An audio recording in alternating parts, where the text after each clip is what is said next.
Olá, olá, gente. Bem-vindos, bem-vindas. Vamos chegando aqui para a live do Petit Jornal.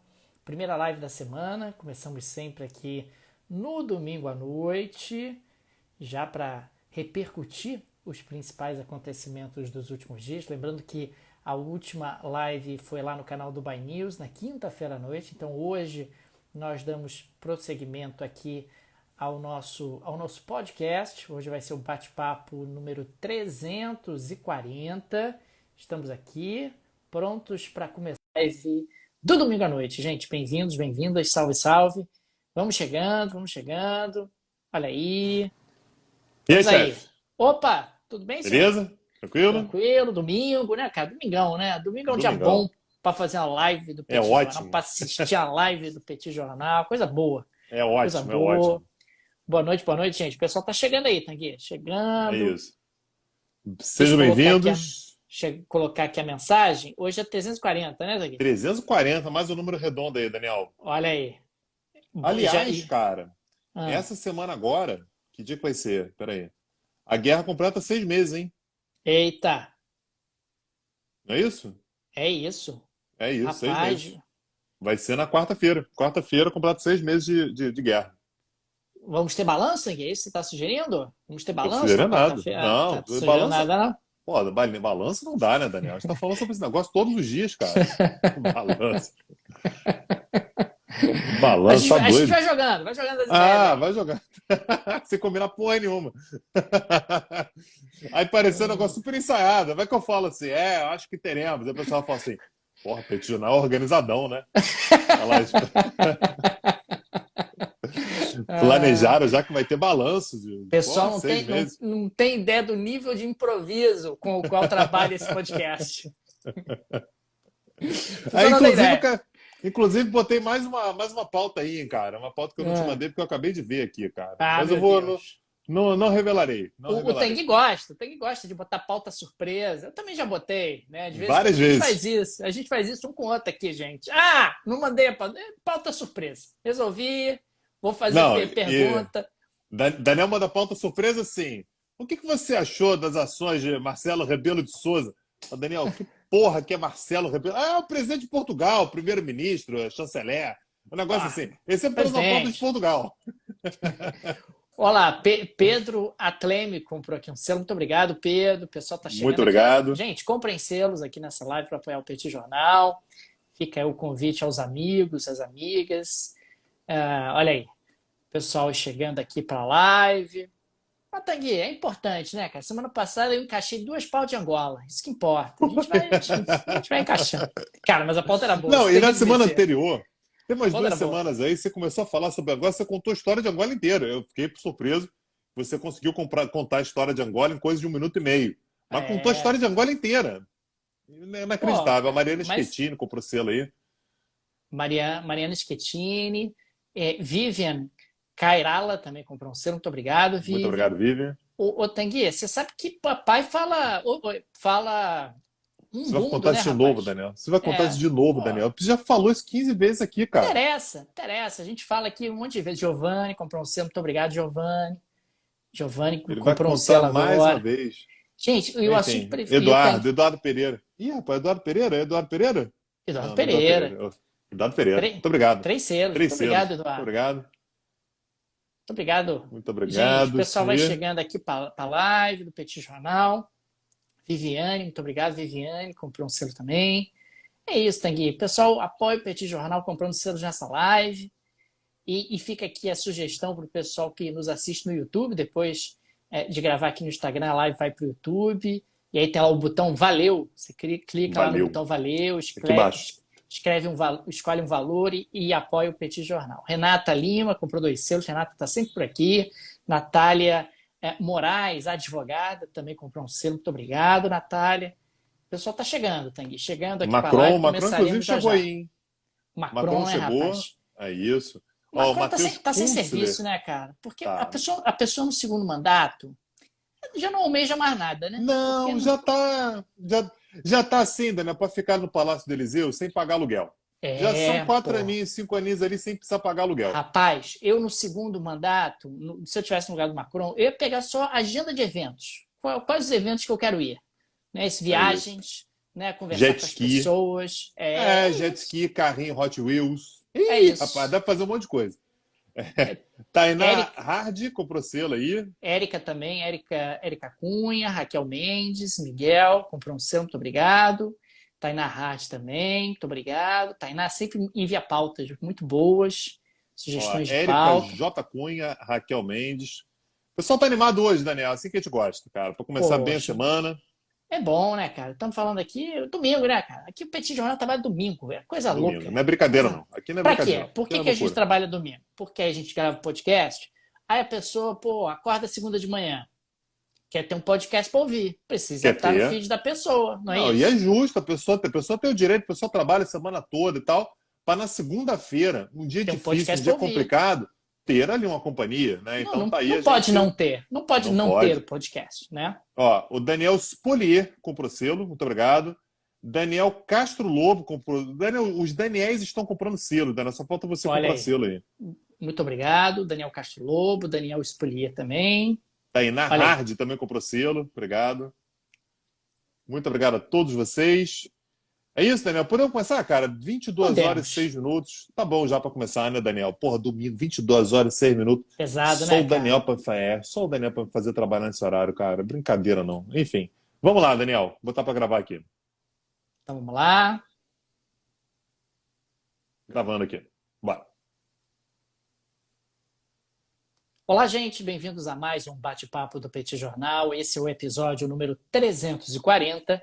Estamos gravando aqui numa live no Instagram do Petit. São exatamente 22 horas e 6 minutos do domingo, 21 de agosto de 2022. Cá está a dupla de costume, Daniel Souza que vos fala, e Tanguy, o Bagdadi, para repercutir os acontecimentos da economia e da política internacional dos últimos dias. Lembrando que o nosso último episódio ele foi gravado na quinta-noite, numa live no canal do My News. E agora retomamos as nossas atividades nesse domingão. Tudo bem, Tanguy? Vamos nessa? Tudo bem, Daniel. Vamos lá. Bate-papo 340. Isso é especial, né? Quando a gente completa, né, números inteiros. E agora fazendo esse bate-papo diário, né? Que não era o que a gente fazia até o início da guerra, né? A gente fazia isso uma vez por semana, no máximo duas e tal. Então a gente vem fazendo esses bate-papos 5 vezes por semana. Então, claro que a contagem avança de maneira muito mais acelerada. E hoje, Daniel, tem uma pauta que é inescapável, né? A grande pauta do dia de hoje, que foi a morte da senhora Daria Dugina, que é filha de um cara que permeia aí, Daniel, o imaginário de muitas pessoas que pensam sobre a Rússia, falam sobre Putin e tal, que é o Alexander Dugin. Então, sempre lembrando, né, a gente sempre ressalta isso no russo, né, enfim, nas línguas próximas ao russo também, o sobrenome declina também, né, ele varia também de acordo com o gênero. Né? Então, Alexander Dugin, pai da Daria Dugina, né, e ela foi morta numa explosão, né, no seu Ele que é o carro, ideólogo do Putin, né, Tanguy? Conhecido mais ou por ser o menos. ideólogo. Pois é, exatamente. Eu acho que esse que é o ponto importante para a gente colocar hoje, pelo fato de que, né, enfim, primeiro dá o fato, né, o carro dela explodiu, ela estava num evento perto de Moscou com o pai, né, com o Alexander Dugin, e eles estavam voltando para casa e o carro dela explodiu, e o que a gente ficou sabendo, claro que ainda tem muita coisa para se ficar sabendo com relação a isso, é que o carro explodiu, né, numa bomba que estava posicionada muito provavelmente debaixo do banco do motorista, e que era o carro no qual deveria estar na prática, o Alexander Dugin. E que na última hora eles mudaram de carro. Aquele negócio, não, você vai nesse carro, eu vou naquele, não sei o quê. Trocaram de carro. Ela acabou, portanto, morrendo nesse, claramente, um atentado, né, à bomba dentro do carro dela. Então parece muito provável, portanto, que o pai na verdade, o pai dela fosse o alvo. Né? Provavelmente o alvo da explosão era, de fato, É o seu muito pai. improvável que seja ela, né? Imagina, você não vai Muito fazer improvável. um atentado É. dessa complexidade para atingi-la, né? Pois é. Ela, na verdade, é até bastante atuante, né, politicamente e tal, mas claramente ele é uma figura muito mais importante para a Rússia, né, ao longo dos últimos anos, do que ela. E uma coisa que eu acho importante deixar claro, Daniel, é que muito se fala, isso que você falou, que ele é o ideólogo do Putin e tal, Pelo menos é e conhecido dessa é forma, né? A conhecido fama que dessa ele forma, ganhou, né? certamente. E o que é importante saber o Dugin, ele é um inflamador, assim, é um cara que tem uma visão muito, muito radical, muito violenta acerca do que a Rússia deveria ser no plano internacional. E ele é um dos caras que fala constantemente que a Rússia deveria sim voltar a se expandir e que a Ucrânia, portanto, era um alvo primordial. A Rússia deveria ir lá tomar a Ucrânia o quanto antes e tudo. E se fala muito que ele é o ideólogo do Putin, porque basicamente muitas coisas que ele fala, a Rússia acaba fazendo, né? Então acaba ficando assim, poxa, ele falou, a Rússia fez, parece que na prática, né, é uma reação àquilo que ele diz. Mas na prática, Daniel, ele chegou a ser próximo do Putin durante um tempo, mas desde 2014, por exemplo, eles estão afastados, né? O Putin, o Dugin, ele foi um cara, inclusive, criticou muito o Putin por ter parado a anexação na Crimeia, né? A ideia dele era que, olha, já tinha que ter lá em 2014 tomado a Ucrânia toda. E ele se tornou, portanto, um crítico ao governo do Putin. Por que se Crítico fala pelo tanto? Putin está sendo muito lento, digamos Moderado. assim, muito moderado. Exatamente. Deveria ter ido além. E uma coisa que é importante a gente perceber, Daniel, é que muito do que o Dugin fala são coisas que os russos pensam de uma forma geral. Então ele se torna um cara influente porque na prática ele fala muitas coisas que os russos concordam. Então, Parece até outros lugares por aí, Tanguy. exatamente, exatamente. O cara que falava, não fala mais, né? Mas falava aí em outros países e tal, né? Que acaba sendo um cara influente. Mas no caso desse que você fez a referência, Daniel, se eu bem entendi, até tinha uma certa entrada, né? Tinha uma certa proximidade, que no caso do Dugin já fazia bastante tempo que não tinha mais. Então é muito difícil dizer que o Putin agia por causa das ideias do Dugin. Em grande medida, aquilo que o Dugin fala retroalimenta uma série de ideias que já estão ali na Rússia. E que o Putin, na prática, acaba sendo um grande porta-voz, né? Acaba sendo um agente político que leva essas ideias à frente. Enfim, é muito difícil saber quem foi que matou o Dugin. É óbvio que tanto a Rússia quanto a Ucrânia também, muitos falou, será que é a Ucrânia, né, o governo Zelensky e tal, negaram. Dá para imaginar qualquer um dos dois querendo eliminar o Dugin por ser crítico à Rússia. A Rússia poderia imaginar alguma ação dessa. Por tentar atingir alguém influente na Rússia, a Ucrânia poderia tentá-lo. Pode não ser nenhum dos dois. Então a gente ainda vai ter que imaginar, Daniel, o que pode ter sido, como é que isso pode ter sido feito. É claro que não esperemos transparência de uma investigação como essa, mas de qualquer maneira, essa é a principal pauta do dia de hoje, a morte da Daria Dugina, né, que muito provavelmente morreu no lugar do principal alvo, né, desse atentado, que provavelmente foi seria, né, o Alexander Dugin, uma das figuras mais importantes no pensamento sobre a Rússia contemporânea, Daniel. E Tanguy, me chamou a atenção que a Ucrânia correu para negar que tivesse qualquer tipo de Isso. envolvimento, né? Em tese, o Dugin seria alguém que teria incentivado a Rússia a partir para cima da Ucrânia, e imediatamente as pessoas pensam: a Ucrânia deve estar envolvida, e o regime de Kiev imediatamente correu para dizer: não temos nada a ver com isso. Não foi, Tanguy? É isso. Inclusive, Daniel, acho que já dá até para colocar isso numa pauta um pouco mais ampla, né?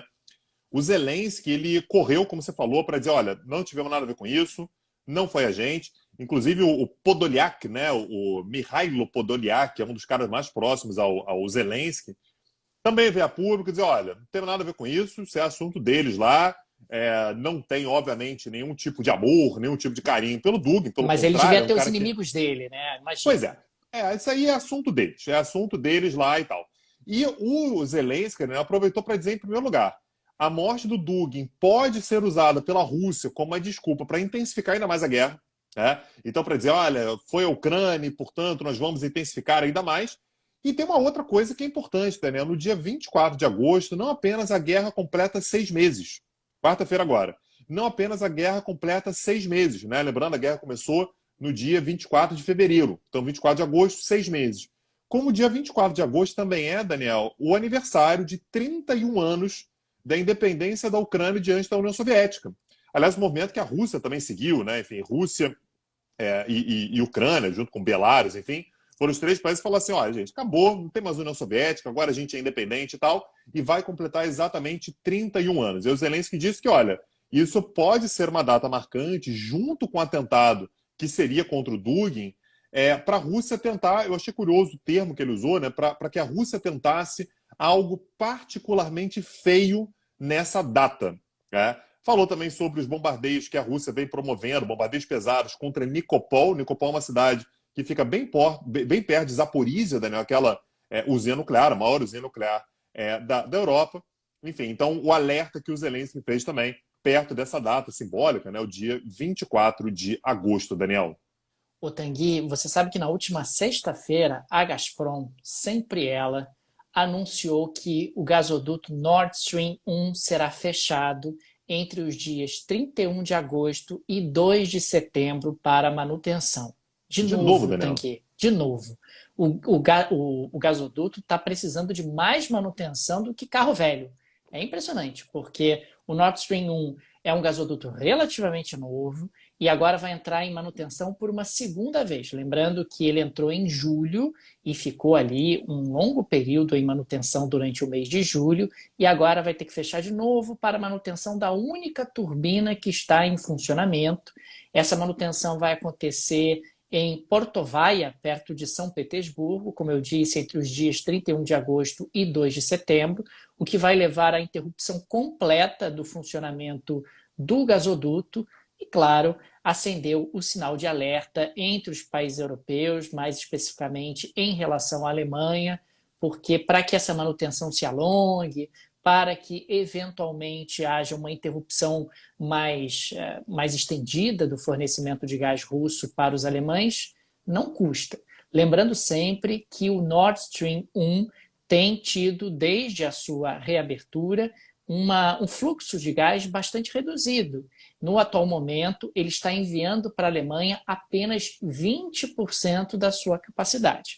A argumentação russa é que as sanções, as ilegais sanções contra o país têm causado dificuldades no acesso a peças, no acesso a equipamentos e que, consequentemente, eles estão fazendo o melhor que podem e só dá para enviar 20% do fluxo de gás possível dentro da capacidade daquele gasoduto. Os europeus não aceitam esse argumento, destacam que a Rússia está claramente utilizando o gás como arma de guerra, porque quando ela reduz o fluxo de gás em direção aos europeus em geral e aos alemães em particular, isso gera um aumento no preço do gás natural dentro do continente europeu, gera pressão inflacionária, desacelera o crescimento econômico, traz uma série de elementos de desorganização para a economia europeia e que, consequentemente, os russos estariam fazendo isso de propósito para retaliar a Europa contra as sanções. Lembrando que a União Europeia não tem nenhuma sanção contra a Rússia no setor de gás. Tem sanção no carvão, tem uma sanção no petróleo, e aí o petróleo que é embarcado e distribuído através de navios, mas não tem nenhuma sanção em relação ao gás natural. Inclusive, houve uma intermediação durante a manutenção no mês de julho por parte dos alemães para tentar conseguir ali que a manutenção da turbina fosse feita pela Siemens no Canadá de maneira rápida, de maneira célere, para que ela pudesse voltar o mais rapidamente possível. Mas o fato, Tanguy, é que parece que vai ser uma novela permanente. Os russos fazendo manutenção, desligando o gasoduto, aí depois fazem manutenção de novo, porque cada manutenção dessa reduz o fluxo de gás em direção à Europa. E a gente está em agosto, né, Daniel? E aí o inverno vai se aproximando e a pressão que é o que a Rússia quer, a pressão ela vai aumentando cada vez mais, né? Então isso certamente vai ser um assunto que a gente vai ter que tratar muito ainda, né? Certamente até o fim do ano, até o início do ano que vem, isso vai ser um assunto que certamente não vai sumir da pauta. Daniel, você lembra do caso daquela jogadora de basquete americana, Brittney Griner, que é uma jogadora, enfim, premiada, enfim, ganhou títulos pela seleção americana e tal, e jogava, antes mesmo do início da guerra, num time russo, né? Ela jogava em Ekaterimburgo, e no momento que ela estava desembarcando na Rússia, ela foi pega com óleo de cannabis, né? E acabou sendo presa, julgada, se considerou, né, se declarou culpada para ver se facilitava algum tipo de acordo ali, de troca de prisioneiros e tal com a Rússia, mas virou, portanto, mais um elemento de tensão entre Rússia e Estados Unidos. Lembrando que isso foi algumas semanas, alguns dias, na verdade, antes do início da guerra, né? Então foi ali em fevereiro desse ano agora, de 2022. Daniel, eu acho que a situação vai ser resolvida agora, porque finalmente apareceu alguém com envergadura para resolver a situação. Dennis Rodman meu Deus, entrou em quadra. Não. Ele entrou em quadra. Verdade. Entrou em quadra. Ele ainda Dennis é amigo. Rodman resolveu Ele ainda é resolver. amigo do rapaz da Coreia do Norte? Ainda Não sei se é amigo, mas só para a gente contextualizar, né? Tem uma galera que não pegou aí a época do Dennis Rodman. Dennis Rodman foi um dos maiores jogadores da história da NBA. Ele jogou no lendário time do Chicago Bulls lá com Michael Jordan e tal. Completamente maluco, completamente louco, o que ele tinha de bom jogador, de gênio em quadra, ele tinha de louco, né, de maluco, e ele se tornou um dos amigos, né, mais próximos do Kim Jong-un. O Kim Jong-un adorava ele e tal. E ele foi algumas vezes para a Coreia do Norte para encontrar com Kim Jong-un. Inclusive, o próprio Dennis Rodman disse que foi ele o cara que arquitetou tudo para que o Trump visitasse o Kim Jong-un. E se encontraram lá e tal. E durante esses contatos, Daniel, entre o Rodman e o Kim Jong-un, ele conseguiu, inclusive, intermediar a libertação de um prisioneiro americano que estava na Coreia do Norte, que era o senhor Kenneth Bae. E aparentemente, Daniel, ele falou assim, ó, é o seguinte, agora eu vou de novo. Eu vou fazer isso mais uma vez, já fiz isso uma vez, e, portanto, já teve sinal verde, segundo ele, segundo Rodman, já teve sinal verde para ir para a Rússia e disse que nos próximos dias vai para a Rússia para, mais uma vez, tentar intermediar uma negociação, dessa vez com a Rússia, para a libertação da Britney Greener. Lembrando, né, jogador de basquete, assim como ele, então rola ali uma certa solidariedade. Então, Daniel, vamos acompanhar de perto como é que vai ser essa jogada da vez do Dennis Rodman, dizendo que, mais uma vez, vai entrar em quadra para tentar fazer essa intermediação e ver se consegue libertar um prisioneiro americano, no caso, uma prisioneira americana, não na Coreia do Norte dessa vez, mas na Rússia, Daniel. Agora também, que forçação de barra da Rússia, né? Quer dizer, você está falando ali de um derivado da cannabis sendo enquadrado como tráfico de drogas, e há, sem dúvida alguma, uma atenção e uma hesitação por parte dos americanos durante esse processo de negociação para tentar libertar a jogadora de basquete, para eventualmente fazer uma troca, né, com algum prisioneiro que esteja, prisioneiro russo que esteja em território americano, mas existe sempre o temor, e caso haja efetivamente essa troca, os russos comecem a prender cidadãos americanos de forma ampliada, em profusão, como maneira de tentar arrancar dos americanos mais libertações. Porque, nesse caso, me parece que é, no mínimo, uma acusação excessiva. Tudo bem que existe ali a legislação russa, etc., mas houve ali uma pressão pelo fato dela ser uma pessoa conhecida e ela poderia se tornar um ativo político. É horrível colocar nesses termos, mas me parece que é isso que acabou se tornando dentro desse processo. Pois é, mas isso vai ser resolvido, né, Daniel? O Dennis Rodman entrou em quadra, meu amigo, aí não tem jeito, não tem saída, agora a coisa vai. Agora, Tanguy, a gente falava há pouco sobre problemas energéticos na Alemanha, e essa semana tudo indica que o governo alemão vai divulgar que, a partir de agora, carvão terá prioridade nos serviços de rede ferroviária em detrimento de pessoas. Ou seja, a distribuição de carvão como forma de tentar garantir o abastecimento energético, como forma de tentar gerar eletricidade, deve passar a ter prioridade em relação ao fluxo de passageiros. É uma mudança importante se ela efetivamente vier a se confirmar e mostra o grau de desespero da Alemanha para tentar ter um pouco mais de segurança energética. A Alemanha está aumentando o seu consumo de carvão como forma de tentar substituir, ainda que em parte, a diminuição do fluxo de gás que vem da Rússia. Isso é, sem dúvida alguma, algo que aumenta a poluição, algo que tem aí impactos climáticos diversos, mas a situação é tão tensa do ponto de vista energético da Alemanha que agora tudo indica carvão terá prioridade em relação às pessoas no sistema ferroviário alemão, Tanguy. Beleza. Daniel, voltando a falar sobre Rússia e Ucrânia, a gente vem falando já tem algumas semanas, né, tem pelo menos 2 semanas que esse é um tema recorrente, que são as explosões que vêm acontecendo na Crimeia. Lembrando, a Crimeia foi anexada pela Rússia no ano de 2014, era um território ucraniano, a Ucrânia diz que continua sendo um território seu, e algumas explosões começaram a acontecer, muito provavelmente, por meio de drones, né? Então não é exatamente jatos ucranianos sobrevoando a Crimeia, nada disso. Você falou em sabotagem e tal, mas muito provavelmente drones vêm atingindo alvos russos na Crimeia. Nesse sábado, Daniel, ontem, né, lembrando, a gente está gravando esse bate-papo aqui no domingo, dia 21 de agosto, né, são 22 horas e 24 minutos nesse momento, a gente teve mais uma explosão como essa, mas agora foi um pouco mais sério, viu, Daniel? A gente teve uma explosão grande na sede da frota russa no Mar Negro, que é uma das instalações mais importantes, né, ali para o cenário da guerra. A gente está falando sobre o Mar Negro, Então, desde que a Rússia anexou a Crimeia no ano de 2014, ali é a sede da frota russa no Mar Negro, na cidade de Sebastopol, na Crimeia, né, enfim, no que atualmente é território russo.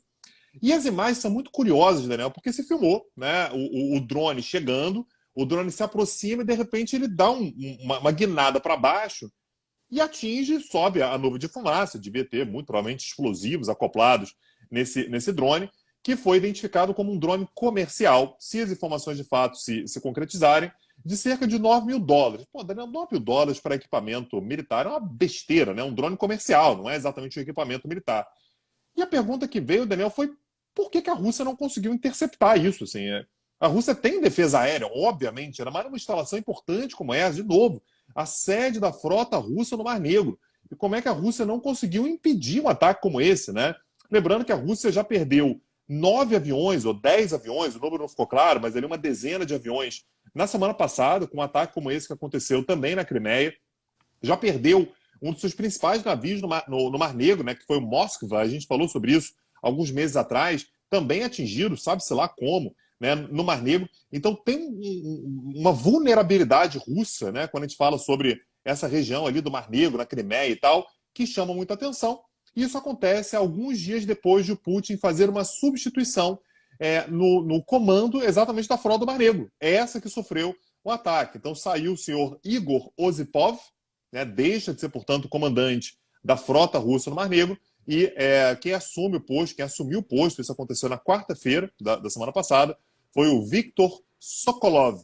Então, as boas-vindas que ele recebeu foi exatamente uma explosão como essa, de um drone, Daniel, repito, um drone comercial. A gente não está falando sobre um drone militar, a gente não está falando sobre o Bayraktar, né, que é aquele drone turco que a Ucrânia utiliza, a gente está falando sobre um drone de baixa complexidade, provavelmente equipado com explosivos, mas que fez um estrago, não dá para saber exatamente que estrago que foi, mas que é maneira uma explosão na sede da frota russa no Mar Negro, em Sebastopol, na Crimeia, Daniel.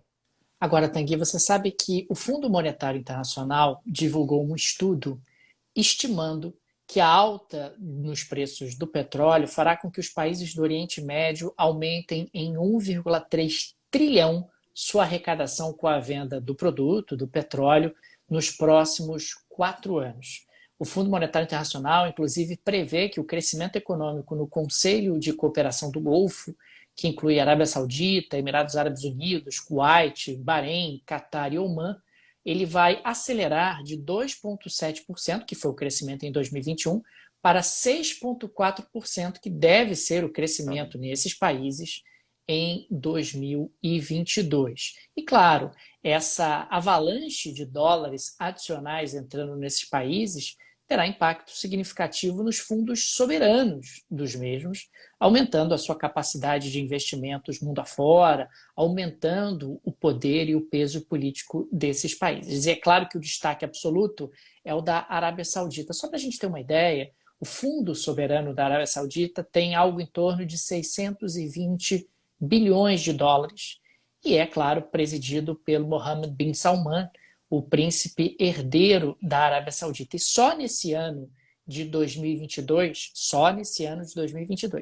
esse fundo investiu mais, adicionalmente, 7,5 bilhões de dólares em ações americanas, em ações de empresas americanas, no mercado americano, o que incluiu ações de empresas como Amazon, PayPal e BlackRock. E o objetivo, claro, desse fundo soberano saudita é aumentar o peso político do país. Imagina, Tanguy, a gente está falando de um fundo soberano que tem uma quantidade inacreditável de dinheiro investido no mercado acionário americano. Ou seja, a importância da Arábia Saudita para os Estados Unidos não é apenas a importância de um fornecedor de petróleo, alguém que tem um impacto chave no mercado internacional de petróleo, no preço dessa commodity. É também de um parceiro, de um sócio, em uma parte expressiva das empresas americanas de primeira linha. Isso tem sido feito pelos sauditas há décadas, de forma muito habilidosa. É uma maneira realmente de aumentar a relevância deles, o peso, a capacidade de influenciar na política americana, a capacidade de pressionar os Estados Unidos nas mais diferentes direções. e um aumento, uma valorização do preço do petróleo aumenta ainda mais esse poder. Lembrando que no caso da Arábia Saudita, por ser uma monarquia absolutista, se é que a gente pode classificar nesses termos, o fundo soberano do país acaba se confundindo um pouco com a fortuna pessoal da família Saud. É algo peculiar, digamos assim, que esse país acaba apresentando em termos de características, porque você vai olhar lá no nome, muitas vezes, gente, tem aqui o nome da pessoa física, não é da pessoa jurídica. Acontece, tem esse lapso em alguns momentos quando envolve a Arábia Saudita. Daniel, eu achei fofo da sua parte você dizer que confunde um pouco, né? Isso foi de uma delicadeza, uma bondade sua, assim, que poucas vezes eu vi, né? Mas não confunde um pouco, fica um pouco confuso ali o que é da família real e o que Patrimônio é pessoal, no Estado. patrimônio do país. Pois é.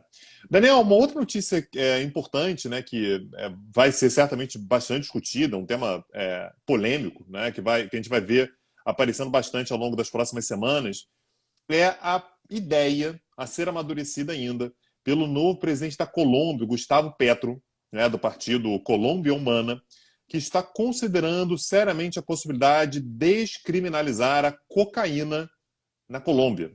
Lembrando, quando a gente fala sobre Colômbia, Daniel, a gente, assim, a imagem imediata que a gente tem é produção de cocaína e guerra.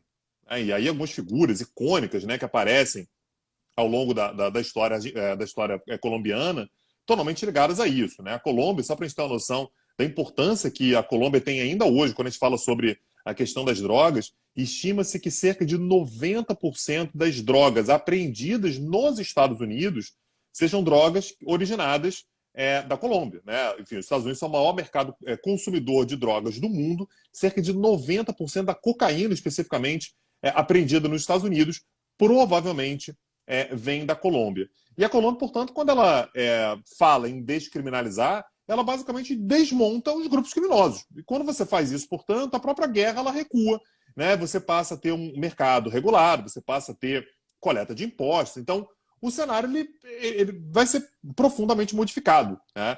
E o Gustavo Petro vem fazendo isso muito em diálogo, né, em contato com dois outros países que têm governos também de esquerda nesse momento, aqui na América do Sul, que são Peru e a Bolívia, que também são grandes produtores de cocaína. Então, de repente, fazer uma descriminalização regional, né? De repente, a gente juntar a galera aqui e tal e descriminalizar a cocaína conjuntamente. Os Estados Unidos estão vendo, obviamente, isso com muita preocupação, Daniel, porque acabaria qualquer possibilidade de cooperação, uma cooperação, aliás, que faz os Estados Unidos despejarem bilhões e bilhões de dólares na Colômbia para essa guerra às drogas.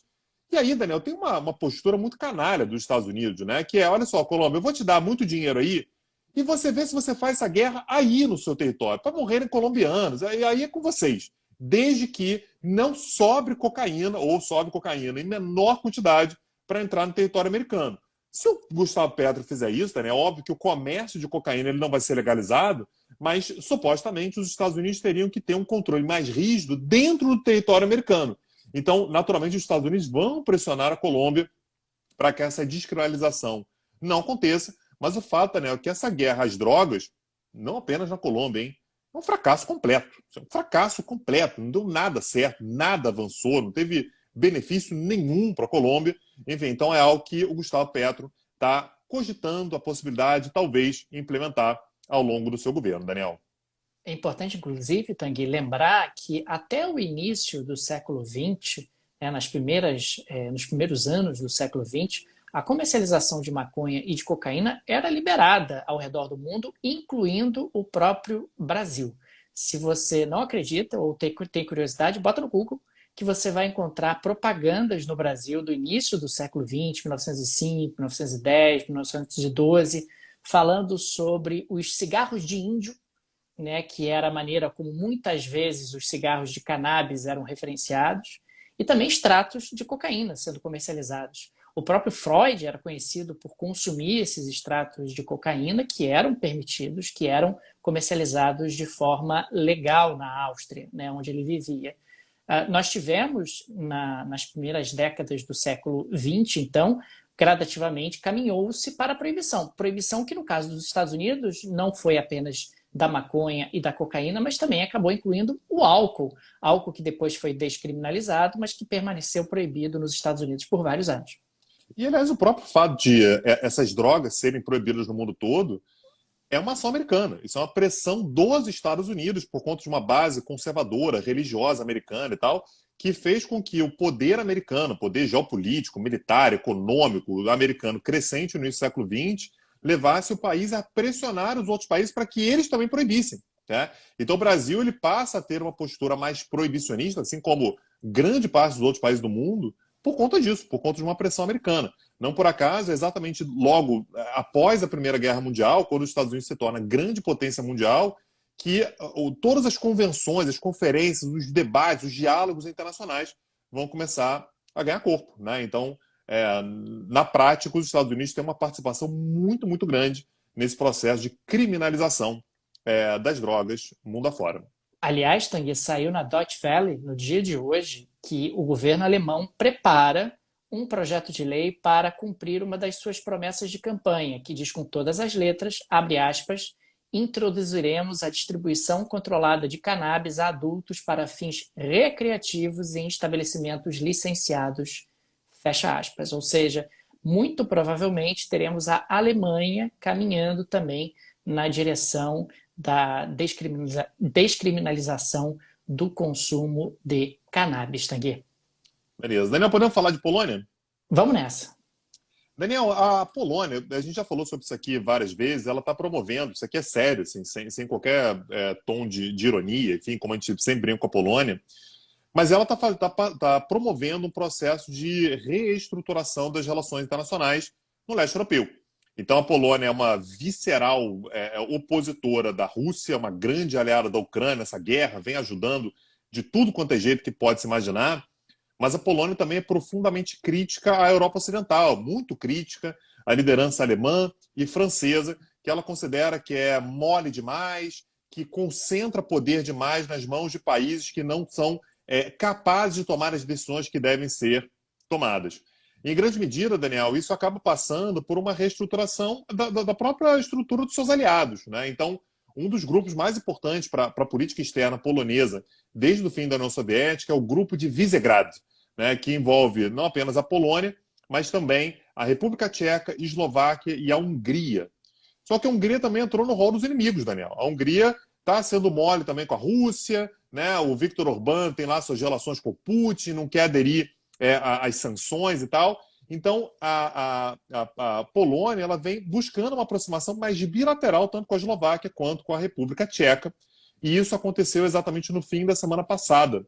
A gente teve um encontro entre os ministros da Defesa da Polônia e da República Tcheca, que mais uma vez vem avançando, e é importante a gente olhar para a Polônia. A Polônia está criando um centro de poder no leste europeu como oposição tanto à Rússia quanto à Alemanha. Não por acaso, a gente vem falando constantemente isso aqui na quinta-feira passada, eu falei, inclusive, o presidente do Banco Central polonês falou que, olha, a Rússia e a Alemanha têm um plano que é para voltar a tomar o território polonês. Então, falou-se muito nesse encontro, mais uma vez, ministro da Defesa da Polônia, ministra da Defesa da República Tcheca, falaram em cooperação na indústria de armamentos, reestruturação das alianças, né, exatamente num período pós-grupo de Visegrad, e falam sobre experiências históricas idênticas, né, enfim, o medo que eles têm que ter da Rússia e da Alemanha, e a ministra polonesa agradeceu o apoio que a Polônia vem dando à Ucrânia, sempre com o discurso de que, quando a Polônia ajuda a Ucrânia, ela está ajudando a Europa de uma forma geral, porque é uma forma de contenção da invasão russa. Então, olho na Polônia. Polônia sem freio, ela está sem freio mesmo. Ela está reestruturando o sistema europeu ali a partir do leste, Daniel. Tanguy, vamos falar sobre oligarcas? Bora, solta a vinheta aí. Tanguy, trago uma oportunidade para você, meu amigo. Você que sonha, que almeja ter um iate próprio, que está aí na campanha Meu Iate, Minha Vida. Sim. Chegou o seu momento, Tanguy. Na próxima terça-feira, o governo de Gibraltar vai colocar um super iate de um oligarca russo à venda. Né? O iate se chama Axioma. Ele tem 72,5 metros, conta com 6 luxuosas cabines de hóspedes, uma piscina, uma sala de cinema 3D, academia, jacuzzi e um spa totalmente equipado. E aí, Tanguy, de quem que era esse iate, meu Deus do céu? Esse iate seria do bilionário Dmitry Pupinyansky, o oligarca russo que está sendo sancionado tanto no Reino Unido, na União Europeia e nos Estados Unidos. Segundo o The Guardian, ele tem aí uma fortuna estimada em 1,8 bilhão de libras. Eu disse libras, não disse dólares nem reais. O fato é que nós teremos aí o leilão na próxima terça-feira, então o pessoal que se habilitar pode aí fazer um lance pelo iate que está avaliado em 75 milhões de dólares. O dinheiro, Tanguy, veja você, não irá para a Ucrânia, não irá para a reconstrução da Ucrânia, não irá para combater a fome no mundo. O dinheiro será recebido no leilão pelo JP Morgan. O JP Morgan, o banco de investimentos dos Estados Unidos, afinal, a instituição bancária que diz que o iate é de propriedade desse oligarca russo, está cobrando uma dívida. Então, no final das contas, Tanguy, o que aconteceu foi o seguinte: o governo de Gibraltar foi lá, confiscou o iate do camarada, utilizando as sanções, aí aproveitou que estava sancionado, colocaram ali numa questão judicial para leiloar e o dinheiro vai para o JP Morgan, não vai para a reconstrução da Ucrânia, nem nada parecido. Ô, Daniel, eu achei o iate um pouco grande. Eu já te falei que eu tenho uma questão Entendi. com isso, porque dá muito trabalho. Mas tenho que dizer que eu só não vou fazer lance porque eu não concordo com o dinheiro indo para o JP Morgan. Não fosse isso, Daniel. Você faria, Fazer um né? esforço, né? Fazer um esforço, vai dar um trabalho ali para limpar. Mas eu tenho amigos que são solidários, Opa! certamente me ajudariam a limpar, né? O convés, um monte de quarto, jacuzzi, pô, dá um trabalho para limpar, Daniel. Mas aí a gente chama os Imagina a amigos para essa hora, né, quantidade de Daniel? energia, Tanguy, que deve Porra, consumir imagina. essa bagaça. A energia tá caro, É, rapaz. Muita energia imagina. para manter tudo isso ligado. Imagina, cara, o combustível que ia gastar. Mas enfim, né, eu só não vou comprar por um protesto contra o dinheiro indo pro JP Morgan, Daniel. E aí eu queria já emendar no nosso momento Gratilux, né? O momento de agradecer aos nossos apoiadores, agradecer o pessoal que nos ajuda cotidianamente, ouvintes, né, pessoal que compartilha os nossos episódios. Fica um agradecimento para todos vocês. A gente depende muito desse boca a boca, né? De pessoal falar que ouviu o Petit Jornal, que gosta e tal. Isso é uma coisa que a gente recebe com muito prazer também nas redes sociais. Poxa, estou ouvindo, tem uma informação que apareceu lá, algo que ajuda, a companhia, né? Que vocês dizem que a gente faz para vocês e vocês fazem para a gente também. E principalmente o pessoal que dá o apoio para o Petit Jornal. Se você não é apoiador ainda, acessa lá o nosso site, petitjornal.com.br. Mas se você não quiser ir lá, poxa, que coisa antiquada, ter que entrar no navegador e tal, não precisa.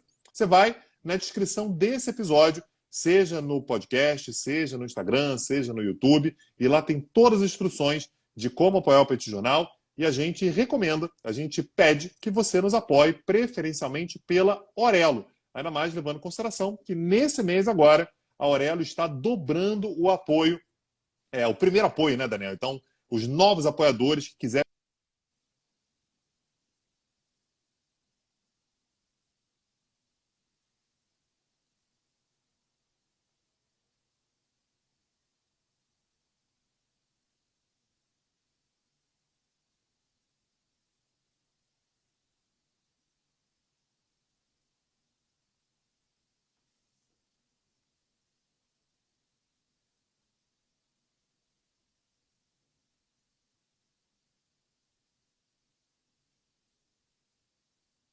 Ih, gente, acho que o Tanguy caiu.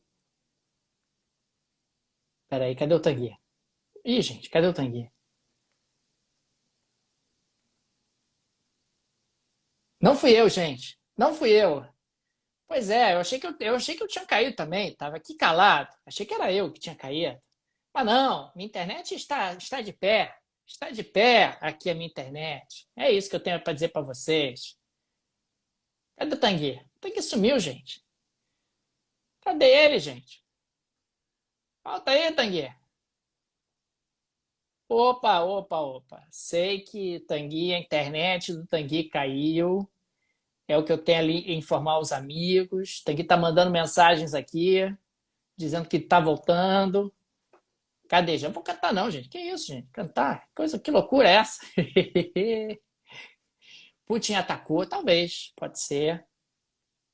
Liga pra ele e termina a chamada.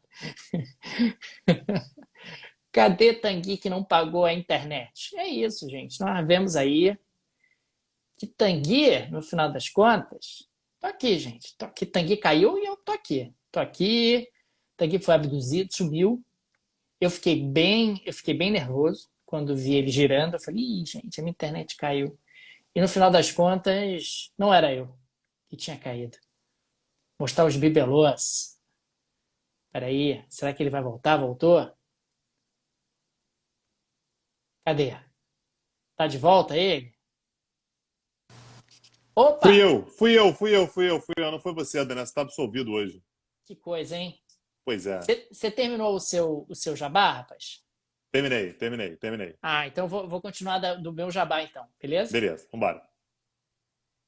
Fica aqui também, Tanguy, o agradecimento. Não, não é isso. Fica aqui também, Tanguy, o convite para o pessoal conhecer o projeto irmão do Petit Jornal, o petcursos.com.br, o streaming de atualidades do Petit, que tem uma série de cursos que têm sido produzidos desde o ano de 2020. Dá uma olhada no petcursos.com.br, que eu tenho certeza que você vai gostar. E o mais importante de todos os convites, na próxima terça-feira, 23 de agosto, teremos mais uma aula gratuita no YouTube do Petit Jornal, e a aula será sobre Taiwan. Aliás, o título da aula é A China não invadirá Taiwan, por enquanto.